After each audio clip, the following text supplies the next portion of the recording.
kung atin pong titingnan, hindi ako masyadong magsasalita tungkol sa Mother's Day, pero itatouch ko po yung isang bahagi ng buhay natin sa gabing ito bilang isang ina. Ano po? So allow me to share with you all sa isang topic po na pagod ka ba? So sagutin na lang po natin 'yan sa ating simpleng kasagutan Pagod ka ba? Ayan. Lalo tigit yung mga nanay na asawa na, nanay pa, lula pa, may trabaho pa, may ministry, meron pa tayong mga tinatawag na mga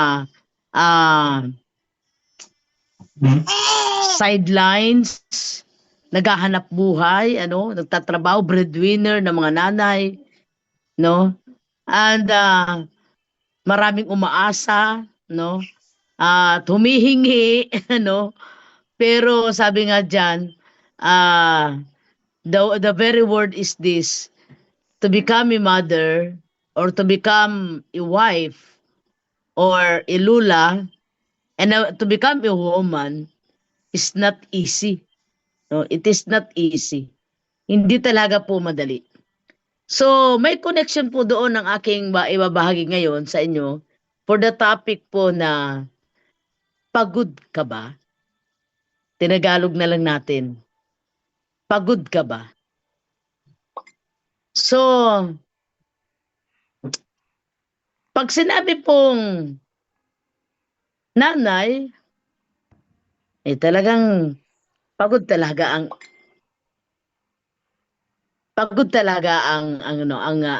ating pong rule, yung rule natin, nakakapagod talaga po. No? At we experience being over fatigue sometimes, and we experience sometimes to become weak and burn out, yung ibang nanay. Tired, tired inside and outside. Pagod. Pagod hindi lang katawan, kundi isip at emotion. Itong spirit lang natin ang talagang kicking and live and enthusiastic, So, tayo po sa ating buhay ngayon sa oras na ito. Even po ang Bible, mayroon tayong mga kasaysayan o istorya na mapapansin, lalo tigit sa 1 Samuel chapter 30. Sa istoryang yun, yung mga tao ni Haring David, sila po ay nakaranas na sila po ay mamatayan at matalo sa labanan.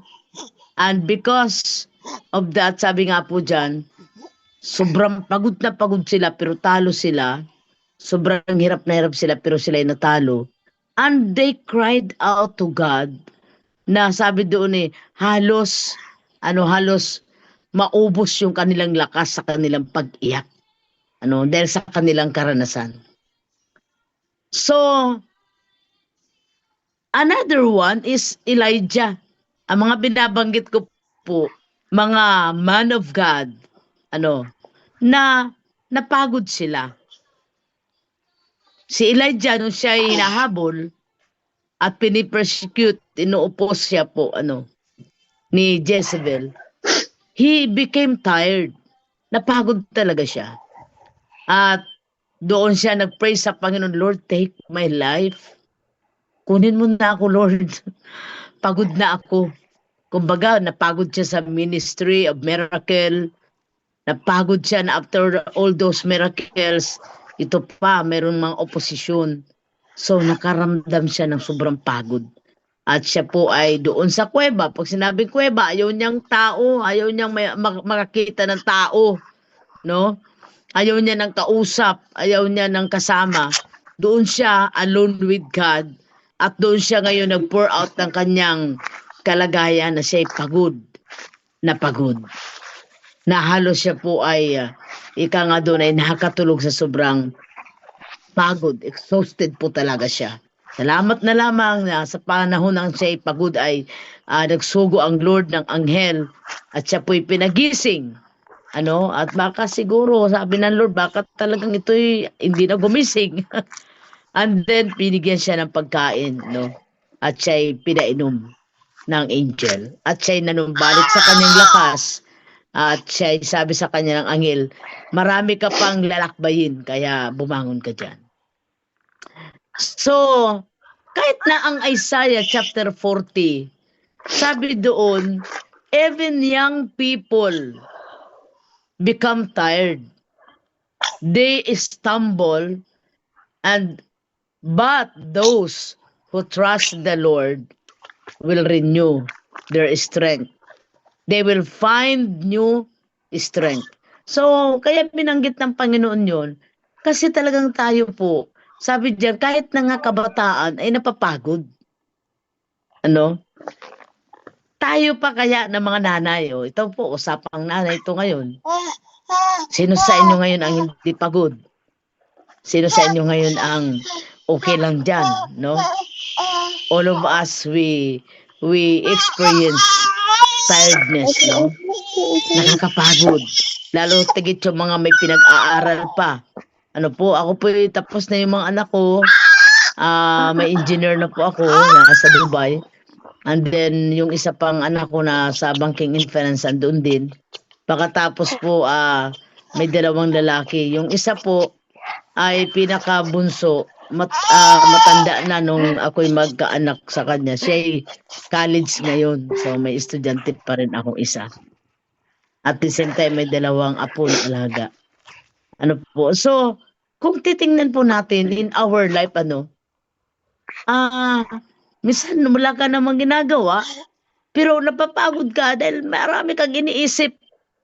Sabayan mo pa ng marami ka nang iniisip, ikaw pa yung gumagalaw, ikaw pa yung kumikilos, ikaw pa yung nagmamanage. Sabi nga natin minsan mga nanay, ako yung napapagod magsalita, ako na lang yung gagawa. So inaakot na rin natin minsan yung ibang mga gawain dahil mas mahirap, mas mapagod yung tayo ay mag-manage sa generation ngayon.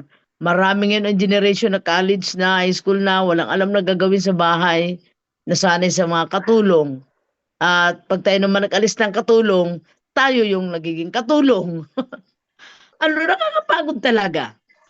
So kaya itong topic na ito, nagtatanong ako, pero isang tanong na tiyak na tayo lahat ay nakakaranas bilang tayo ay mga ina. Pagod ka ba? And that is the very topic. Sinishare na po ba sa screen natin? Okay, so Jeremiah chapter 31 verse 25 to 26 sa ASND po, sapagkat pagpapahingahin ko ang mga napapagod at bubusugin ko naman ang mga nangihina dahil sa gutom, kaya sasabihin ng mga tao sa aking paggising, naramdaman kong nakabuti sa akin ang aking pagtulog. Salamat sa Lord. Nakakapahinga tayo pag tayo po'y nakakatulog sa gabi.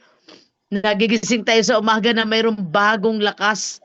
Kumbaga, kung saan ba yun nanggaling yung lakas na yun, wala namang ibang pinanggalingan, pinagbuhatan ay ang ating Panginoon. Thanks God that He refresh us again every morning. Kaya nga, si David, ang ganda ng kanyang awitin. Sabi ni David, they are new every morning. New every morning. There is new day, There is new strength that you will experience, and you will feel the refreshment, the energy, the new strength from the Lord. Thanks God for that strength. Sabi po dito sa the message po na translation, I'll refresh tired bodies and I will restore tired souls. O mga nanay, pangako to ni Lord, mensahe niya to ngayon. I-refresh na yung mga pagod nating katawan. I-restore daw niya yung mga pagod nating katawan. So restoration, and refreshment is came from the Lord. Just then I woke up and look around. What a pleasant and satisfying sleep. Blessing talaga yung tulog, no?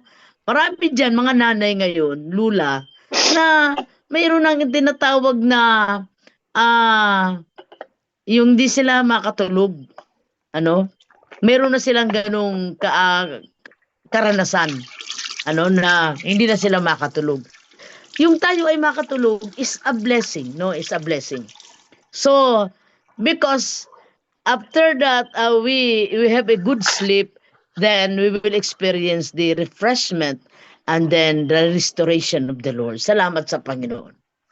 Sa TPT po, for I will refresh the weary, kanina tired, the weary soul and satisfy all those who have given up. Yung halos give up ka na kakaiyak mo, nakatulog ka sa kakaiyak, at parang isip ka ng isip, parang lahat na naisip mo, parang wala na ang iba. And then, minsan, di mo na alam kung paano bukas. Di ba? Meron tayong ganyang mga karanasan na tutulog tayo na walang pera, pero pagising natin sa umaga, mayroon na. Natutulog ka na yung huling kain nyo ng pamilya, pero pagka umaga, may agahan pa rin. Kaya tama naman si Haring David, sabi ni Haring David, maputi na ang aking buhok, matanda na ako, pero wala akong nakitang nagtapat sa Diyos na pinabayaan niya. Tanungin ko po kayo ngayon, yes, we experience being tired, napapagod talaga tayo, at talagang habang andito tayo sa mundong ito, talagang makakaranas tayo ng pagkapagod. Pero salamat sa Panginoon, na sa atin pong araw-araw na buhay, ano ba ang ating masasabi? Pinabayaan ba tayo ng Panginoon? Nagkulang ba ang Lord? Iniwan ba tayo ng Panginoon? Sabi nga po ang dami naman talaga natin pagkukulang Ang dami naman talaga natin ng mga kasalanan Madami naman talaga tayong mga shortcomings in life. Pero hindi yun ang pinagbasihan ng Panginoon sa atin. Hindi yun ang tiningnan ng Panginoon sa atin. Basta ang ginagawa ni Lord, pagpagod tayo, pagpapahingahin tayo. Mayroon pang karugtong yung talata natin dito sa Jeremiah, pagkagutom ka, pagkakainin ka pa ng Panginoon. So grabe sa Panginoon, ang buhay natin ay napakasaya, napakasarap. Kaya sabi po dito, sa another version, sa AC version, I will help those who feel tired. I will make those who feel weak strong again. Kung nanghina ka, palalakasin ka ulit ng Panginoon. Then they will say, when I woke up from my sleep and I look around, I was happy. Salamat sa Panginoon. Talagang napakabuti ng ating Panginoon. So tingnan po natin sa atin pong pinag-aaralan ngayon, bilang tayo mga nanay, ito yung katotohanan na talagang tayo po ay may mga pagkapagod na nararanasan. Napapagod tayo physically, napapagod tayo mentally, emotionally, napapagod tayo, physically, inside and outside. Talagang, minsan yung mga nanay ngayon, kung titingnan mo, talagang, napakarami ng ginagawa, na pinagsasabay-sabay. Habang nagmamanage sa mga anak, habang nagluluto, may nakasalang, umiikot ang washing machine, at habang umiikot ang washing machine, nagwawalis, at pagkatapos, mamaya makikita mo, lilinisin ang lababo, everything. And pagkatapos sa gabi, natapos mo lahat ng gawain, natulog ka lang, bukas, yung ginawa mo ngayon, yun pa rin uli ang gagawin mo. Talaga pong nakakapagod po talaga. Pero, that is a normal experience and situations of being a mother or being a wife, na talagang nandoon tayo sa realidad ng buhay, na talagang mapapagod ka. Pero may mga ibang bahagi ng buhay natin, na yung pagod kasi po, mga kapatid, pag itinulog mo, sabi ng Bible, re-refresh ka, bukas okay ka na uli. Pero may ibang mga pagkapagod na dahilan, sa buhay natin na nakaupo ka lang, wala ka namang ginagawa, pero pagod ka. So, sabi ng Panginoon, Matthew 11:28. Halika. Come. All you are tired. All you are weary. And ano sabi ng Lord? Halika dito. Pagod ka, anak. And I will give you rest. So, bakit ba tayo kasi talagang nagkakaroon ng tinatawag na pagsuko na halos? Ano, na parang, Lord, parang kaya ko pa ba? Okay. So, letter A po, for that practical reason, dalawa lang pong points ang akin pong tatalakayin ngayong gabi. The reasons of our tiredness. Minsan pagiging burnout na, exhausted. Some of the reasons is not just the daily routine or works inside the family, or yung ating mga ginagampanan, but there is some reason. One of that is God versus yourself. Ang dami nating ipinipilit kay Lord, ang dami nating gusto, ang dami nating iniisip, pero ito ang sabi ng Lord, yung iniisip mo, hindi yan ang iniisip ko. Yang gusto mo, hindi yan ang gusto ko. Yang ipinipilit mo, hindi yan ang kalooban ko. There is sometimes struggle, there is sometimes wrong prayer. May mali pong prayer eh. Alam niyo po kung ano yun? Plinano mo muna, tapos pinainalize mo muna, saka ka lang mananalangin. Panginoon, i-bless mo ito. Pero sabi ni Lord, ganito kayo manalangin. When you pray, sabi ng Panginoon, not my will, Father, but let your will be done. Ang dami nating gusto, dami nating wants, pero hindi talaga yon ang gusto ng Panginoon. So we have struggles in life kasi, Lord, ito talagang gusto ko sa anak ko eh. Panginoon, ito talagang gusto ko sa asawa ko eh. Alam niyo, walang makakapagpatino talaga sa mga asawa natin. Wala talaga. Walang makakapagpatino sa mga anak natin. Never. Hindi natin kaya yan. Ang gagawin natin, huwag tayong mag-struggle dyan. Ano po? Ibigay natin sa Panginoon. Sabi naman niya, halika. At mabigyan kita ng kapahingahan. So, those who trust in the Lord, yun ang sabi na Isaiah 40, will renew their energy, their strength. So, as you trust in the Lord, at huwag mo na ipilit yung gusto mo, then doon ka lang makakaranas ng tinatawag na kapahingahan. Let the will of God be done. Hayaan mo kung kailang pagdaanan niya ng anak mo. Minsan harang tayo ng harang sa Panginoon eh. Kaya tayo, nahihirapan tayo, napapagod na tayo sa buhay. Kasi pagka pinapalo na ng Panginoon, nakaharang na tayo, Lord, no. Huwag mong paluin, huwag mong parusahan. Minsan matuto tayo ng tamang panalangin, Lord, thy will be done. Kung kailangan niya paluin siya, kung kailangan niya, Panginoon, matanggalan ng mga ganyang benefits, kung kailangan, Lord God, amen. Alam niyo, minsan ganun din, sa mga spouses, sa mga asawa, alam niyo po, marami ngayon ang mga asawang hindi Kristiyano. Tayo naman, pray tayo ng pray, Lord bless, Lord bless, Lord bless. Mag-pray tayo ng Lord, mangyari ang kalooban mo sa kanyang buhay. Kung ano man ang paraan mo, bahala ka. Basta ibinibigay ko siya sa'yo. Tayo, para tayong superhero ba? To the rescue lagi.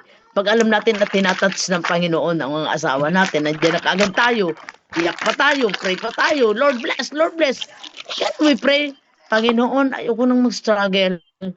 Bahala ka na sa Kanya. Binibigay ko siya sa'yo. Tingnan na lang natin sa gagawin ng Diyos kung di yan titino. Hello? Kasi ang Diyos naman pagka namalo, with full of love pa rin naman eh. Hello? So, marami tayong ginagawa na di naman pinapagawa ni Lord. Kaya minsan, napapagod tayo.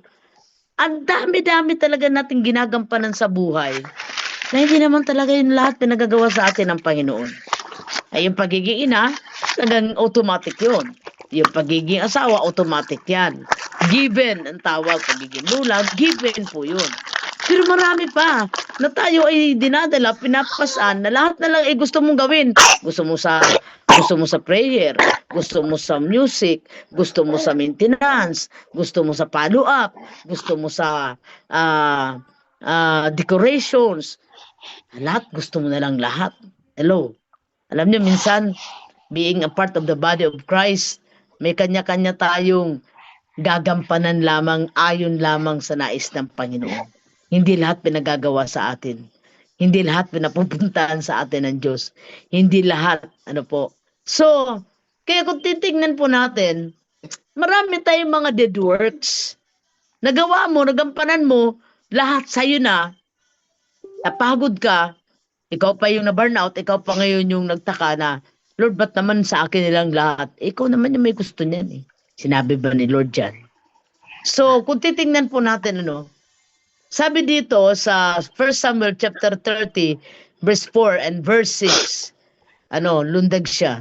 So, verse 4 and verse 6 ng 1 Samuel 30, bago po yung stress management, under po ng stress management, si David at ang mga tauhan niya ay umiyak ng husto hanggang maubusan sila ng lakas dahil sa pag-iyak. Sobrang nag-alala si David dahil masama ang loob ng kanyang mga tauhan pagkabiyag ng mga asawa at mga anak nila. At balak nilang batuin siya, pero pinalakas siya ng Panginoon na kanyang Diyos. David and his men wept loudly, sa Isa version. They continued to weep until they had no strength to weep anymore. David was very upset because his men were complaining. They want to kill him with stones.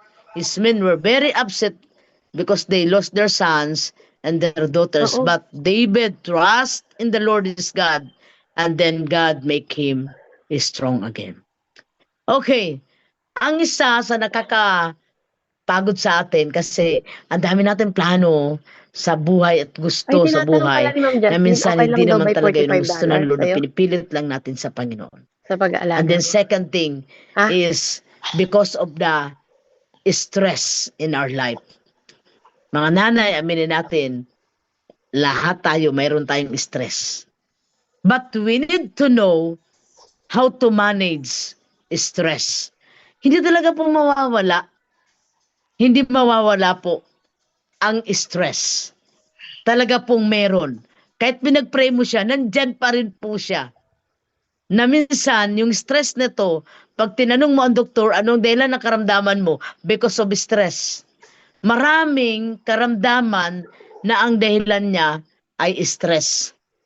Ano po? So itong stress na ito is the physical and emotional effect ng ating tinatawag na feelings. Okay? So itong stress po na ito, talagang lahat meron nito. Kaya mayroong Revelation chapter 3 verse 10, sabi ng Panginoon, kapag dumating ang pagsubok sa lahat ng tao sa buong mundo, dahil ikaw ay nagtiis, sabi ng Panginoon, iingatan naman kita. So meron talaga. Kaya may pangako ang Diyos na hindi kita iiwan, hindi kita pababayaan, sasamahan kita. Kasi alam niya, may pagdadaanan tayo. Alam niya yung ating magiging magiging rule natin sa buhay na ito. Okay? So, ito pong stress, actually, ito po ay nauuwi minsan sa pagiging depressed. No? Na-stress ka, dahil di mo na manage, mamaya, nadidepress ka na pala. Na nagiging dahilan ng iyong mga anger, depression, no? May pinagdadaanan ka pala, kaya bigla nagulat na lang sa iyo sa bahay na biglang lumipad yung tabo kasi may pinagdadaanan ka pala. So, because of anger, because of that stress. So, na yun pala ay nauwi na sa tinatawag na depression. That will cause your health problems. Alam mo yung mga tao ngayon na grabing stress, asahan mo po, magkakasakit po yan. Sabi nga ng mga doktor, ang pagkain ng cancer, stress. Kaya mamaya lang, dahil stress ka sa sakit ng ulo mo, sa sakit ng dibdib mo, mayroon ka ng headache, mayroon ka pang chest pain, mayroon ka pang back pain, mayroon kang upset stomach. Ang iba nga niya, nagbabamit pa. May mga rashes yung iba. Bigla lumalabas ako, nagka-rashes. Kasi na-stress ka. Ang iba, kaka-insomnia. Dahil nga kakaisip na stress. Hindi na makatulog. So, Ang iba nagkakaroon ng ulcer. Ulcer ano po kasi nga grabing mag-isip, grabing ma-stress. Ang iba, yun po, na high blood na. And then ang iba pa na stroke. Grabe po pala ang stress sa buhay natin. So now, tingnan po natin. Anong gagawin natin dito? Anong gagawin natin?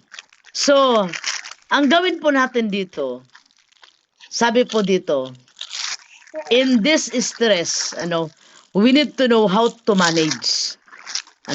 Wala pa tayo doon po sa Choose the Right People. Doon muna tayo sa stress management. So, tingnan natin, who is the source of this stress? Let us identify. Minsan asawa mo eh. Minsan anak. Kung may apo ka, minsan apo. Minsan naman because of the needs. Or minsan naman dahil sa init ng panahon. Dito sa Pilipinas, napakainit ng panahon. Kaka-stress yung panahon, yung klima.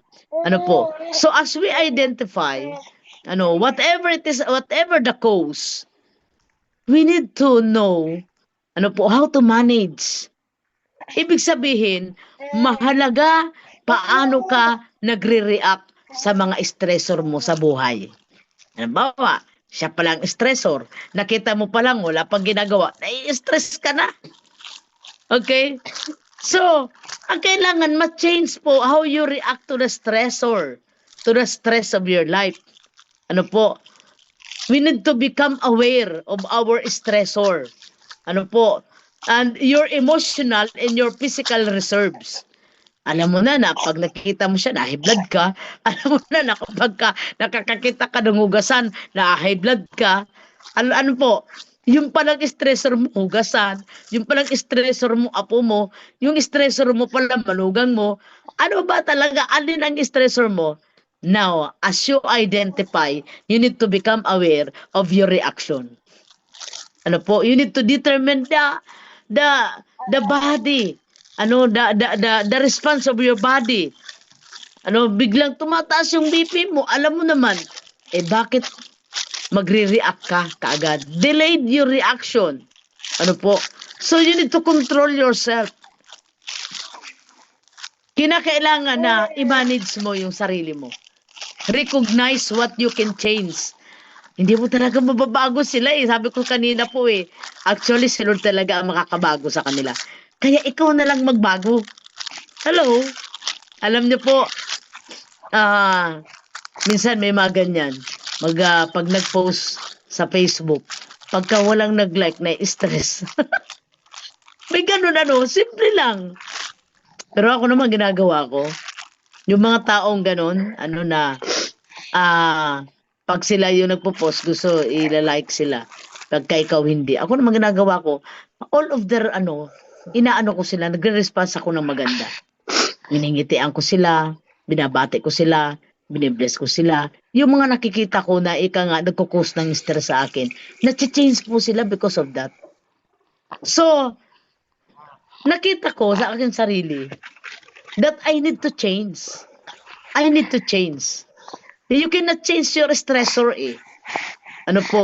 So, ikaw ngayon, you need to delay your reaction. Iniinis ka. Ikaw naman, talagang ganado ka naman mainis. Ina-high blood ka. Ikaw naman talagang bigay na bigay ka naman talaga para talagang ma-high blood ka. Hindi.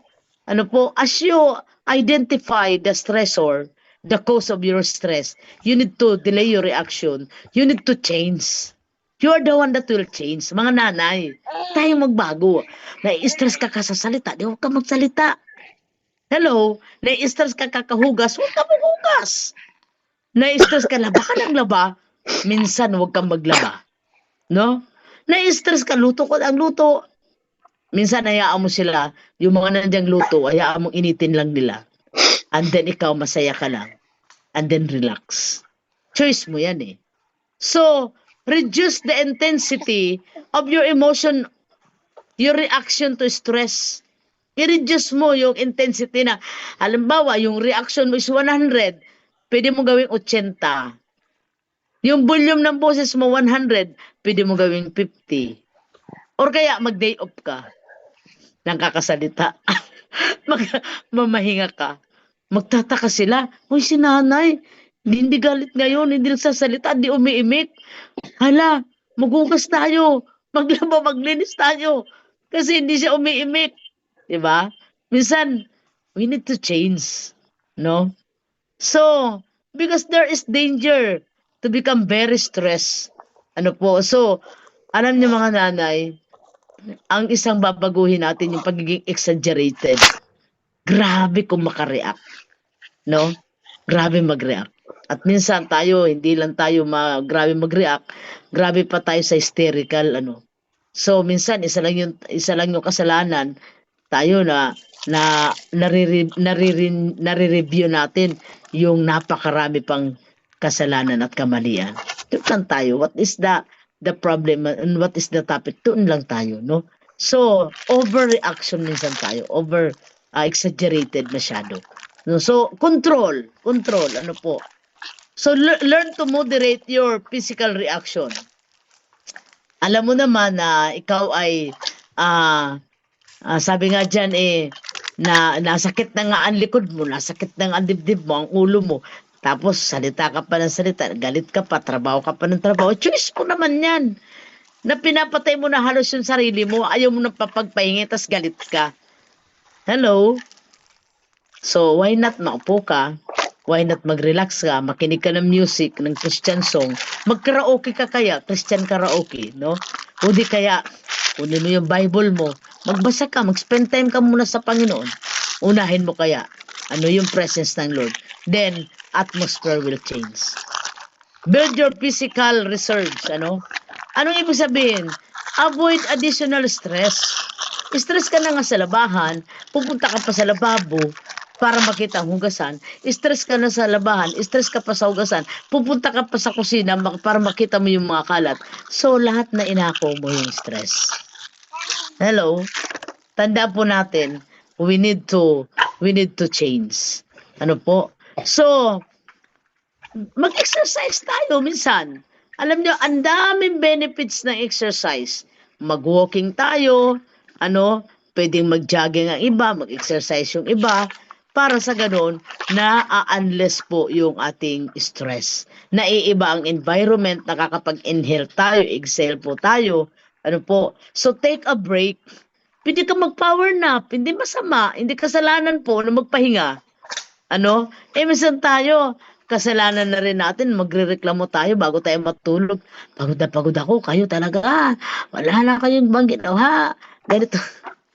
Kaninong kasalanan? Minsan sa atin din. Why? Inako na natin lahat. Hindi natin dinidelegate. Pagtiwalaan natin sila, hindi sila kasing galing natin, hindi sila kasing sarap natin magluto. Pero let us trust them para ma-delegate, para ma-divide po yung pagod at saka yung stress at saka magkaroon ng division of labor. Then let us trust them. So maintain your emotional reserve. Ano pong ibig sabihin po nito? Yung pong mga frustrations natin in life, yung ating mga disappointment, alam niyo po, hindi natin ay iisipin natin. Sabi ko nga, wag nating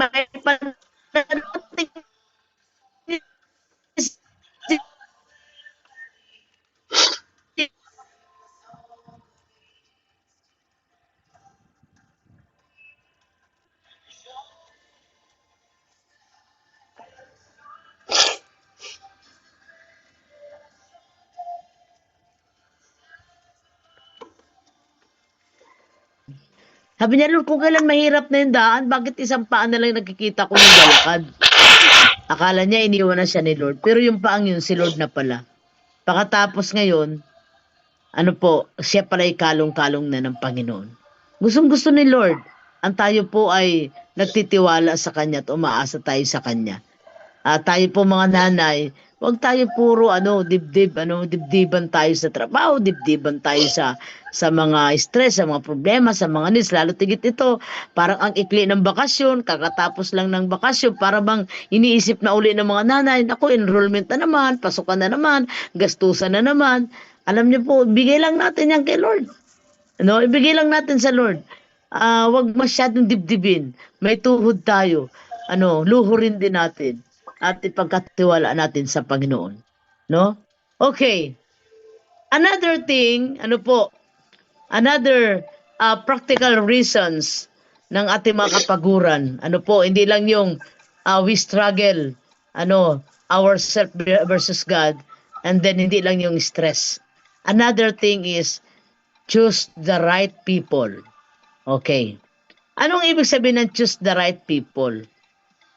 Alam niyo po, lahat ng tao ay babatiin natin sila, ngingitian natin sila, at mahal natin sila. Kasi sabi naman ng Panginoon yan, masama na tayo po ay hindi marunong makipagkapwa, at hindi tayo marunong magmahal ng ating kapwa. But, hindi lahat ng tao sa ating buhay, sila po ay bigay ng Diyos. May mga tao na kinakailangang i-give up natin sa Panginoon. Minsan kinukuha na ni Lord, hinuhold pa natin. Ibigay natin kay Lord. And then, maaring yung mga tao na yon, ay mga tao na certain time lang sila sa ating journey. Binigay lang sa atin ng maikling panahon at hayaan natin na minsan nawawala sila. Inaalis ng Diyos kasi hindi na siya makakatulong sa journey natin. Hindi na siya nagiging encouragement sa atin. At tayo ay nagiging stress na. So, inaalis talaga yan ng Lord. Pinapalitan niya ng mga tao na maglalapit sa iyo sa Panginoon. Yung mga tao na mag-i-encourage sa iyo. Yung mga tao na tutulungan kanya sa journey mo.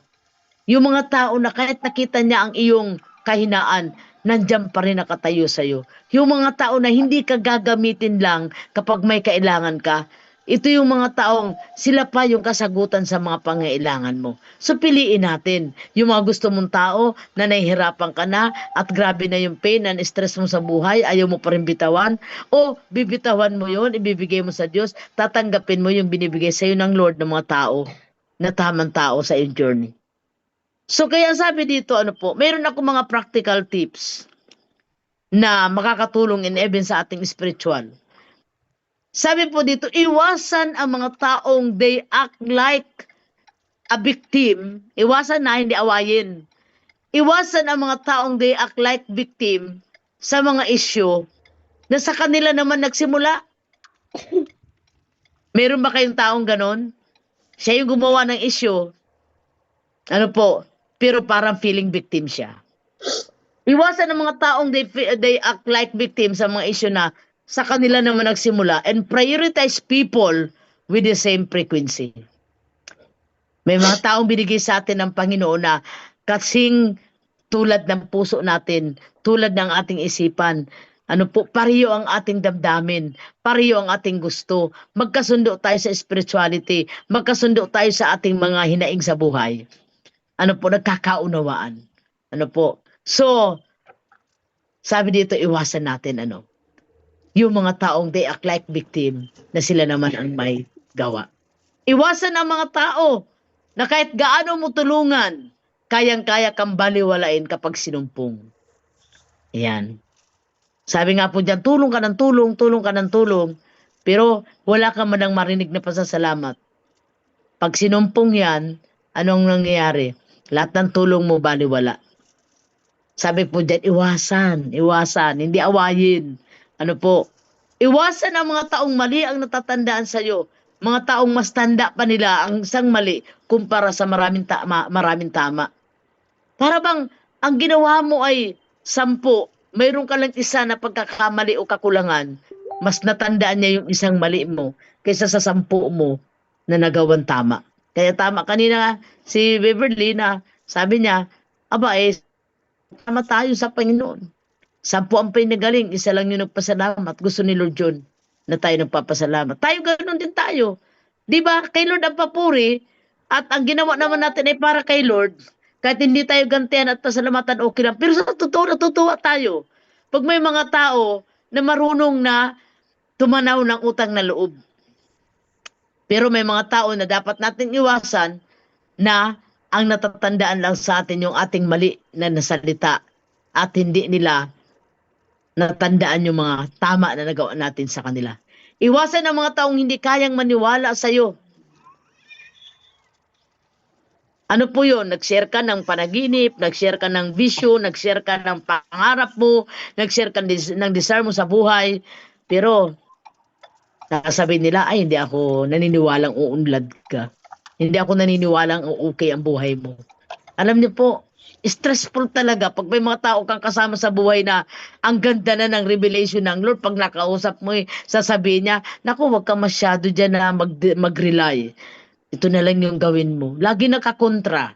Ano? So, iwasan, yung mga tao na hindi kayang maniwala sa iyo. Iwasan yung mga taong ungrateful.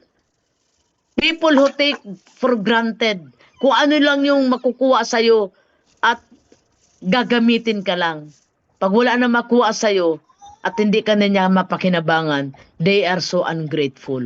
Iwasan natin yung mga ganon. Hindi natin naawayin, pero iwasan natin. So let us submit all of those people to God. And let us welcome those people. It is very few. Kunti lang yan, bilang lang yan sa kamay. Baka isa lang yan, baka dalawa lang yan, tatlo lang yan. Si Jesus, out of 12 disciple, mayroon lang siyang tatlo. Nasabi niya doon, si Peter, si John, and James, na lagi niya kasama. At sa mga panong siya nabibigatan at nahirapan, ay umiiyak siya, nakikita ng tatlong ito. Alam mo po, hindi lahat ng tao pwede mong iyakan. Hindi lahat ng tao mauunawaan ka. Hindi lahat ng tao pwede mong pagsabihan ng problema. Mag-ingat po tayo. Baka yun na pagsasabihan mo, unless na masolusyonan yung problema mo, ay lalong lumaki. Ang sarap ng tao na ibinigay sa iyo ng Panginoon na matapos mong iyakan, ipinagpray ka, tinulungan ka pa. Amen. Sila po yung mga regalo ng Diyos sa atin. Kahit nakita niya na yung mga pinagdaanan mo sa buhay, kahit nakita niya ang pagbagsak mo, kahit nakita niya naghirap ka, nawalan ka, nandyan po siya, hindi ka hinusgahan. Hindi ka ikunento sa iba, hindi ka sira, mataas pa rin ang tingin sa iyo, nirerespeto ka pa rin, pinapanalangin ka pa rin, binibless ka pa rin. So that is the right people na bigay sa atin ng Panginoon. Amen po ba? So mawawala tayo sa mga ka-estresan ng buhay natin kapag po tayo natuto, amen, to manage the stress and to choose right people in our life. Alam niyo po ako, may mga nilet go ako. Nung malet go ko po sila, okay na ako. Masaya na ako. Hindi na ako umiiyak palagi. Wala na ako laging agony. Wala na akong kabigatan sa aking puso na lagi-lagi nung hindi ko pa nililit go, lagi akong stress. So, learn to let go. Learn to choose right people in your life. Amen. Last, sa atin pong mensahe ngayong gabi, sa atin pong pagkapagod, there is a spiritual solution. Kanina, binigay ko sa inyo ang mga practical ways and manage the stress, the way how to manage all those stresses. Now, what is the spiritual solution? Number 1, trust God. Huwag ka nang magtiwala sa Bombay. Huwag ka nang magtiwala sa mga patalastas dito sa multimedia na makikita mo. Ang daming mga grupo nagpapautang. Huwag ka dyan magtiwala. Trust God. Amen. Sabi ng Lord sa Proverbs 3:5, trust in the Lord with all your heart and lean not unto your own understanding. Number 2, maybe because of God. the antibiotics. Maniwala I sa always pangako give her ng Diyos. afternoon. Malapit mo na kamtan yan. Kung ngayon nasa discomfort ka, kung ngayon nandoon ka sa mainit na pagsubok ng buhay, having malapit pumpkin mo for this. nang tanggapin ang pangako ng breakthrough ng Lord sa buhay mo. Tinitest ka lang ni Lord. Nire-refine ka lang ng Yeah, Panginoon. this is for 3 days. Hindi siya nawawala. Hindi siya delay. Tandaan po natin, malapit mo nang tanggapin ang pinagkapag-pray mo sa buhay mo. Malapit nang ibigay sa iyo ng Panginoon ang answered prayer. Okay. Tandaan po natin, He never abandon us. So we cannot. Kailanman we hindi cannot- tayo pababayaan ng Panginoon at iiwanan na hindi tapos yung kanyang plano sa ating buhay. Ano man ang sinimulan sa atin ng Diyos, kukumpletuhin niya po yan. Amen? Hindi matatapos ang istorya ng buhay natin sa problema. Hindi matatapos ang buhay natin sa mga This stress is ng still buhay her natin. spray and yeah, Then just in case wait needed. upon the Lord. Just needed. Ano sabi ng Never needed. Panginoon? Because sometimes there's a time that she Ecclesiastes keeps chapter talking, 3 verse 11. But I know this one is for In the cool. His time, to He fully make all oriented. things So her- beautiful. just in case. Yep. Hello po? Yep. Sa tamang panahon, mga kapatid, sabi ng Panginoon, He make all things beautiful. So, wait on the Lord. Amen. Minsan, Coach, gusto mo she na didn't ngayon na. ask- Hindi ka pa pala ready kasi nire-refine ka pa. Iba Oh, pa yung okay. mga priorities mo in life. Pag ngayon ka pinayaman ng Panginoon, magiging kasalanan lamang yung blessing na yun sa buhay mo. Bakit? Kasi hindi mo alam yung priorities. Inaayos ka pa ni Lord. Ina-align ka pa ng Panginoon. Tinuturuan ka pang magpatawad. Kasi kung ngayon ka i-bless at puro ka hatred, saan mo gagamitin yan? Sa paghihiganti? Yung blessing? Pero dahil ikaw na-refine ka ng Lord, naihanda ka ng Panginoon, dahil ikaw na-refine ka niya, dahil ikaw ngayon ay na-align ng Panginoon, tinuruan ka niya ng priorities, tinuruan ka niya ng katapatan. Alam niyo po, nakakatakot payamanin yung mga tao kahit ikaw po hindi marunong magbigay. At hindi marunong magbigay ng offering. Mga taong hindi generous, mga tasaway. Alam niyo po, kaya hindi rin ibinubuhos pa ni Lord yung blessing. Because the Lord is preparing you. The Lord is aligning your heart. The Lord is teaching you about the priorities in life. The Lord is refining your heart. At kapag ikaw ay isang mabuti na at handaan na ang puso mo, ano na yung blessing, natatanggapin mo sa Panginoon, magagamit mo for His glory. Na yung blessing na tatanggapin mo, magagamit mo para maraming tao mo pasalamat sa Diyos. At yung blessing na tatanggapin mo, ay i-enjoy mo sa buhay mo. Ano po? Marami kasi diyan, binibless na ni Lord, hindi pa ini-enjoy yung buhay. Actually, sabi ni Lord, bibigyan kita ng isang mahabang buhay, buhay na kasaya-siya. Ba't hindi ka masaya? Ang kaaway, joy taker. So when time is right, sabi ng Panginoon, He make all things beautiful. At sa mga panahon na yan, praise Him. And have a positive thinking always. Above the things that are worthy of praise, Philippians 4:8. Ano po? So, sabi po ng Panginoon, maging positive thinker tayo. Yung mindsetting natin, ang diablo, bubulungan ka lahat ng kasinungalingan. Sasabihin sa'yo, hindi ka nagagaling. Sabi ng Lord, I am Jehovah Rapha, the God that healeth thee. Alin ang paniniwalaan mo? Amen? Sasabihin ng diablo, naku, wala ng pag-asa, mangutang ka na. Ano sabi ng Biblia? Darating ang panahon na hindi ka mangungutang, ikaw pa ang magpapautang. Sasabihin ng diablo, kita mo na, nagtatapat ka sa Diyos, pero ginugutom ka. Ano sasabihin ng Panginoon sa iyo? Salita ng Panginoon, ipapaalaala sa iyo, God is able. He will supply all your needs according to His riches in heaven. So, we need to have a positive mind or what we call this is kingdom mindset. Ano po? Mas paniwalaan natin ang salita ng Diyos. Kaya basahin natin. Andyan yung mga pangako ng Panginoon at paniwalaan po natin yan. Huwag yung kasinungalingan ng diablo. Amen? And being grateful.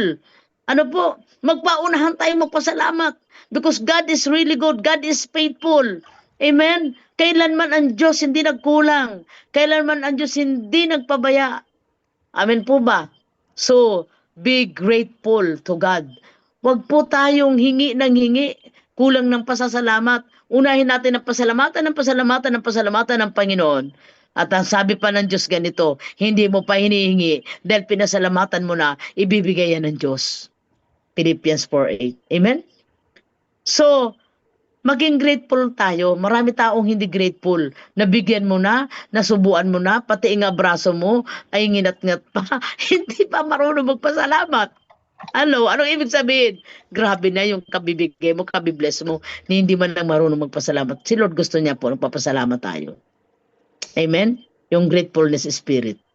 Kahit maliit lang yan. Sabi ni Lord, pag nagpasalamat ka sa maliit na bagay, bibigyan ka ng malaking bagay. Then, give up everything. Surrender your burden. Surrender your problem to God. And then, for the last thing, sabi ng Panginoon, hallelujah, let us have a perseverant spirit. Anong perseverance? Alam niyo yung mga sacrifices natin, mga sufferings natin? Hallelujah. Sabi ng Panginoon, may katapusan po yan. It is not our destiny. Because our destiny is blessed life. Our destiny is victorious life. Our destiny is blessed in all aspect. Alam niyo po, kapag nandiyan na yung breakthrough natin, sabi ng Panginoon, lahat ng aspeto at lahat ng area ng buhay natin babaguhin ng Diyos. Mababago ang sasakyan mo, mababago ang bahay mo, mababago ang bank account mo, mababago ang mga gamit mo, mababago ang number ng pera mo, mababago ang lahat ng bagay. Why? Kalooban ng Diyos na managana ang kanya mga anak. Amen. So kaya kung meron tayong mga sufferings, kung meron tayong mga sacrifices, meron tayong mga struggles at meron tayong mga tinatawag na mga circumstances and burdens in life, bigay natin lahat yan sa Panginoon. Amen. And then, sabi ng Panginoon, umiyak ka sa gabi, pero kinabukasan, ikaw ay magsasaya at ikaw ay magdiriwang sa gagawin ng Panginoon. Okay. Last thing, let us have a right focus tonight. Amen. Huwag natin isipin na ito na talaga yung aking palad, der Chedeli, na ako'y kawawang ina, na ako'y kawawang asawa. Hindi po totoo yun.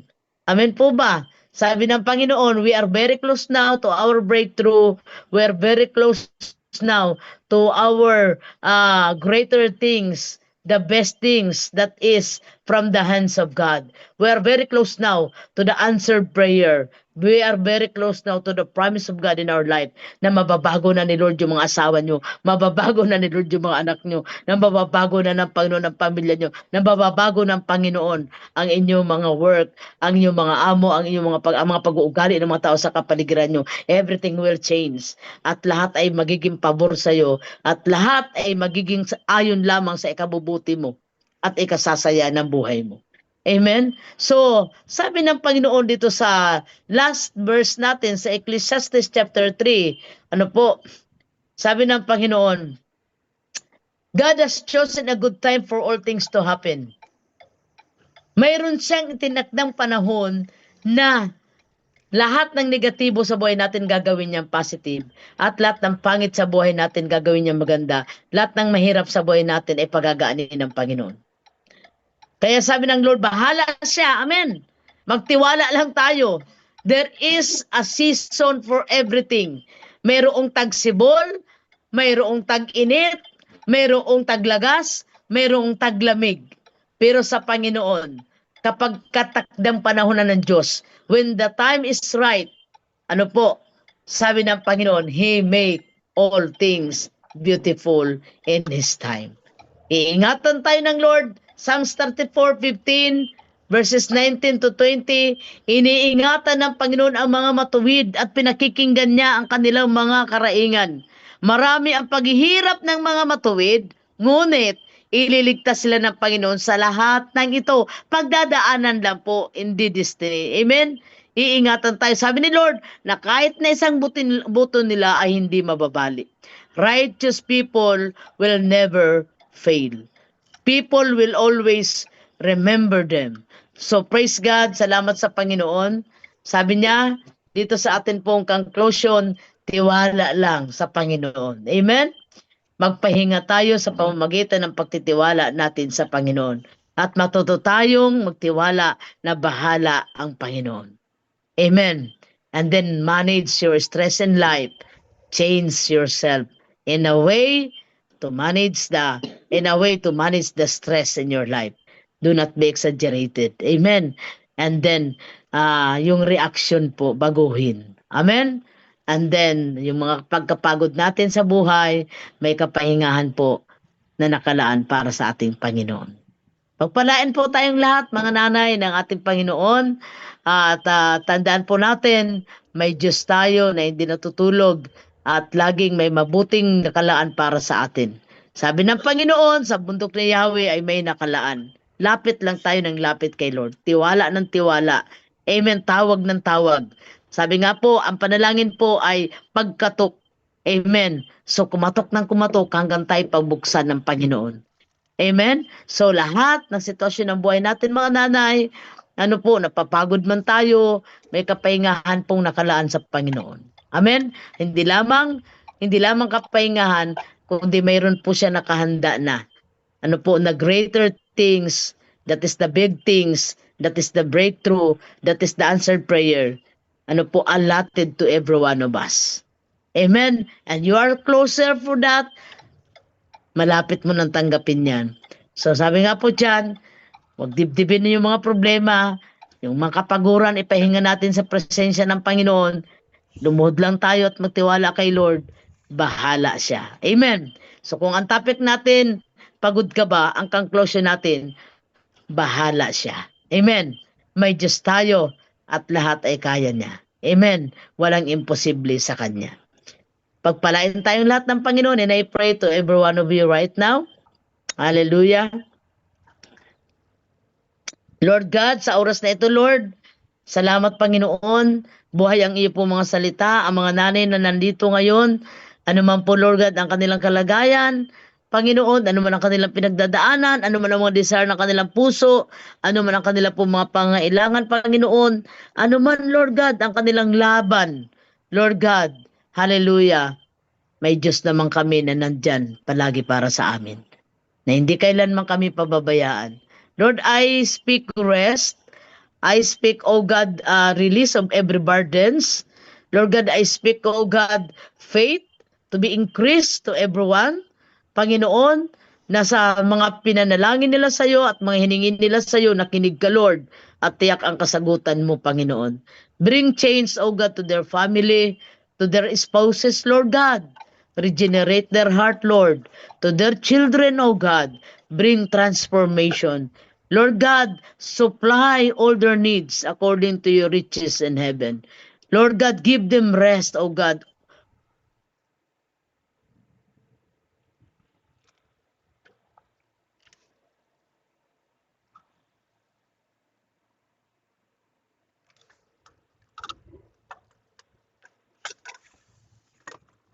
Lord, yung mga mayroong nararamdaman na mga physical na sakit na kailan Diyos, kaya mo siyang pagalingin ngayon. Do a miracle touch, oh God, with your healing touch right now in Jesus' name. I pray, Lord, for healing completely, oh God. Panginoon, salamat sa kagalingan sa mga ubo, sipon, sa sumasakit ang balakang, kagalingan dakilan Diyos sa mga high blood, Lord, kagalingan, Panginoon, Lord God, sa mga insomnia. Panginoon, even yung mga stroke, Lord, Panginoon, kagalingan, dakilan Diyos, maging Lord sa mga liver problem, Panginoon. Lord, kagalingan, dakilan Diyos, Lord God, sa mga stomach, is upset stomach, Lord God, maging Lord sa kidney man yan. Panginoon, yung mga nananakit na mga nerve, mga ugat, dakilan Diyos. Panginoon, Lord, yung nananakit na likod, dibdib, Panginoon. Lord, let healing be upon them, oh God, right now, in Jesus' name. And Lord, salamat po, for completely healing them, oh God, for completely and Lord God, abundantly blessing their needs, oh God.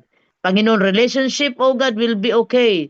Panginoon, i-reconcile mo, Panginoon, ang mga relasyon. I-bless mo ang mga families. Panginoon, bless all those mothers right now, oh God. Every mothers right now, oh God, will be a light, will be a blessing, oh God, will be a precious in your sight, Lord God. Panginoon, at Lord, lahat na magpala sa mga nanay na ito, pagpalain mo. Lahat po dakilan Diyos, Lord God, ng area ng kanilang buhay, Lord. We declare blessing, we declare victory, we declare, oh God, love that comes from you. Salamat, Lord. Wala na kaming hanapin pa sa iyo. You are enough for us. You are more than enough for us, Lord God. Sapat ka at wala na kaming hanapin pa dahil, Panginoon, nasa iyo na po ang lahat. Purihin ka, sambahin ka, dakilain ka sa pangalan ni Jesus. Amen. God bless po. Amen. Salamat po sa inyong lahat. Sa Diyos pampapuri. Happy Mother's Day po sa inyong lahat.